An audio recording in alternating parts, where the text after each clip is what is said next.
একটু আগে বলছিলেন যে গুগলের ব্যবহার 13% ড্রপ করেছে আর 29% বেড়ে গেছে চ্যাট জিপিটির ব্যবহার। তাহলে কি আমরা বলতে পারি যে সব জান্তা গুগলেরও দিন শেষ হয়ে আসছে? গুগল যেন হারিয়ে না যায় সেজন্য সে জেমিনাইকে নিয়ে আসছে। সবাই যেন জেমিনাইটা ব্যবহার করে। কিন্তু জেমিনাই বলেন বা কোপাইলট বলেন বা ডিপসিক বলেন, ঠিক আছে, এরকম আরো অনেক অনেক চলে আসছে চ্যাটবট টাইপের। এই টাইপের এআই গুলার প্রবলেম যেটা হচ্ছে ওরা আসলে পারফেক্ট না।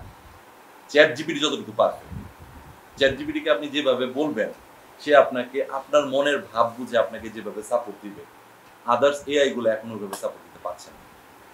যেমন আমি ওকে যদি বলি যে আমার মানিব্যাগ কোথায় রাখছি, সে আমাকে, আমার ভিডিও আছে এরকম বলে দিচ্ছে তোমার মানিব্যাগ বিছানার পাশে রেখে আসছো। আমি বললাম আমার ফ্যানটা কোথায়, ও বলে তোমার ফ্যান তো ল্যাপটপের পাশে। এত স্মার্ট এআই এখনো আদার্স জেমিনাই বলেন ওরা এখনো ওইভাবে সাপোর্ট দিতে পারছে না। আবার একটা কমান্ড যখন দিবেন, চ্যাট জিপিটি যেভাবে আপনাকে সাপোর্ট দিচ্ছে, যেভাবে আপনাকে একটা ইমেজ ক্রিয়েট করে দিচ্ছে, আদার্স এআই গুলো এখনো পারছে না। ঠিক আছে, সো গুগল এখনো চ্যাট জিপিটি থেকে পিছিয়ে আছে এইসব দিক থেকে।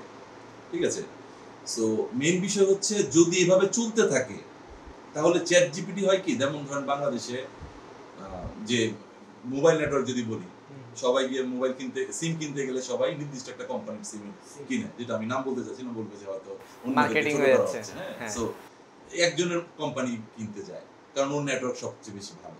ঠিক আছে, চ্যাট জিপিটি ওই টাইপের একটা ব্র্যান্ড হয়ে গেছে অলরেডি, হয়ে যাচ্ছে না, অলরেডি হয়ে গেছে।